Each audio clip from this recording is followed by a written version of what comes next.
Ever start a new habit with sky-high enthusiasm, only to feel it fizzle out after a few weeks? You hit the gym daily or study a language every night, and at first it's thrilling. But soon, the excitement fades, and what was once fun now feels like a chore. You start skipping days, feeling guilty, and wondering if you just lack willpower. But this isn't a personal failing, it's a universal pattern. The initial motivation is powerful, but it's temporary. When that fuel runs out, we're left with the real work, showing up day after day. Oddly, this dip often hits right when you're making real progress. The scale drops, your grades improve, your savings grow, yet it suddenly feels harder to keep going. Most people mistake this dip for a sign to quit. In reality, it's just the transition from excitement to commitment. Starting is easy because novelty energizes us, but lasting change is built in the unglamorous, repetitive process of showing up. The dip isn't a wall, it's a doorway to real, sustainable change. The question is, will you step through? There's a strange paradox in progress. The more you win, the less exciting each win feels. The first 5 pounds lost or the first $1,000 saved feels amazing.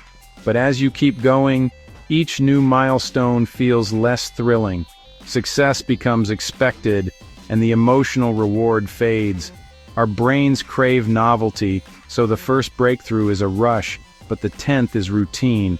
This diminishing excitement is normal, but it can leave you feeling empty, even as you're succeeding. The initial burst of motivation is like rocket fuel, but you can't rely on it forever. If you expect to feel that same excitement at every step, you'll be disappointed. The real challenge is to keep moving forward when the thrill is gone. Don't mistake the absence of excitement for a lack of progress. The goal isn't endless excitement, it's steady, sustainable growth. Progress is about building momentum, not chasing constant highs. Keep going, even when it feels ordinary. Motivation is powered by dopamine, the brain's motivation molecule. Dopamine spikes when we anticipate a reward, not just when we get it. That's why starting a new habit feels so good. Your brain is excited by the possibility of change. But as the habit becomes routine, the novelty fades, and so does the dopamine rush. Your brain adapts, and what was once exciting becomes normal. Maintenance feels harder than starting because the chemical thrill is gone. This isn't a flaw, it's how your brain works. As habits become automatic, they move from conscious effort to subconscious routine. The excitement fades, but that's actually the goal, for the habit to become effortless. The challenge is to keep going when the dopamine buzz disappears. Don't chase the feeling, focus on the process. Lasting habits are built in the quiet, unexciting moments. Your brain is designed for efficiency, not endless excitement. Embrace the routine. That's where real change happens. We're wired to love novelty, a new project, a new hobby, a new goal. The early days of learning something new are full of discovery and excitement. But novelty fades fast, and what was once thrilling becomes routine. Many people mistake this loss of excitement for a sign they're on the wrong path. In reality, the goal of a habit isn't endless excitement, it's consistency. The spark of novelty gets you started, but discipline and systems keep you going. Relying on excitement is like building on sand, it won't last. To escape the novelty trap, learn to find pride in showing up even when it's boring. Mastery is built on repetition, not on chasing new thrills. The professional doesn't wait for excitement, they commit to the process. When you can show up on the uninspired days, your habit is truly taking root. Love the process, not just the novelty. That's how habits become part of who you are. Sometimes your actions change faster than your identity. You wake up early, eat healthy, or exercise regularly, but deep down, you still see yourself as your old self. This identity lag creates friction and drains motivation. Your brain resists change that doesn't match your self-image, pulling you back to old habits. It's like wearing clothes that don't feel like you. It feels inauthentic. To make habits stick, you need to shift your identity, not just your actions. Every time you practice your new habit, you're casting a vote for your new identity. At first, the old identity still dominates, but with repetition, the new one takes over. Eventually, the habit feels natural. It's just who you are.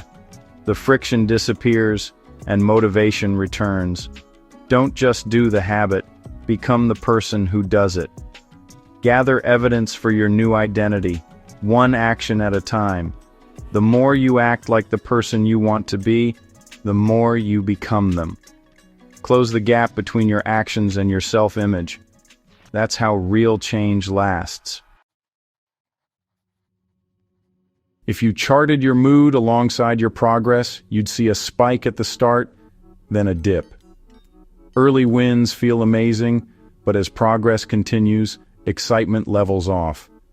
The 10th workout or the 10th pound lost feels routine, not thrilling. This emotional dip is normal, but it's where most people quit. They mistake boredom or neutrality for failure.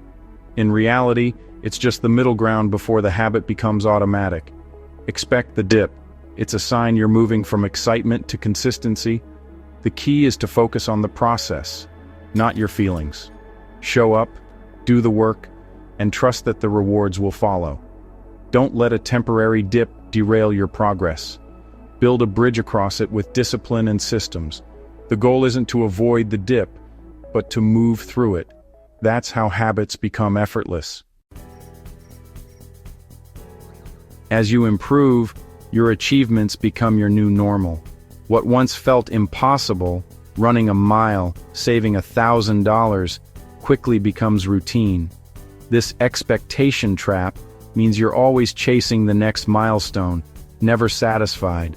The joy of progress fades because the goalposts keep moving. If you never pause to appreciate how far you've come, motivation dries up. This is the hedonic treadmill. Success becomes ordinary, and you crave more just to feel the same. To escape, practice gratitude and perspective. Measure progress against your past self, not just your future goals.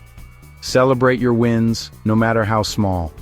Don't let rising expectations rob you of pride in your journey. Step off the treadmill. Find joy in the process, not just the finish line. That's how you sustain motivation. Knowing a motivation dip is coming is half the battle. The other half is having a plan. Don't rely on willpower or wait for inspiration. Instead, build systems that carry you through the low points. Reframe the dip as a normal transition, not a failure. Track effort, not just outcomes. Use a habit tracker to celebrate consistency.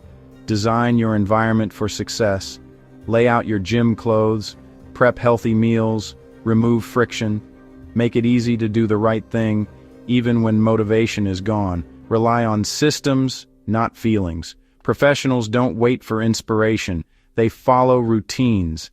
Your system is your commitment made real. When excitement fades, your system keeps you moving. Build habits that survive the dip by planning for it. That's how you cross the finish line. The motivation dip isn't the end. It's a crossroads. One path leads back to old habits. The other, through boredom and struggle, leads to real change. Everyone who's achieved lasting success has crossed this valley. What sets them apart isn't endless motivation, it's discipline when motivation is gone. Push through the dip, and habits become automatic. The struggle fades. The habit becomes part of who you are.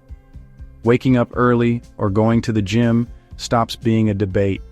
It's just what you do. The true reward is identity change, not fleeting excitement. When motivation wanes, recognize it as a sign of progress. You're moving from shallow enthusiasm to deep, lasting change. This is your moment to prove your commitment. Trust your systems, focus on the process, and keep showing up. The person you want to become is waiting on the other side. Don't quit at the dip.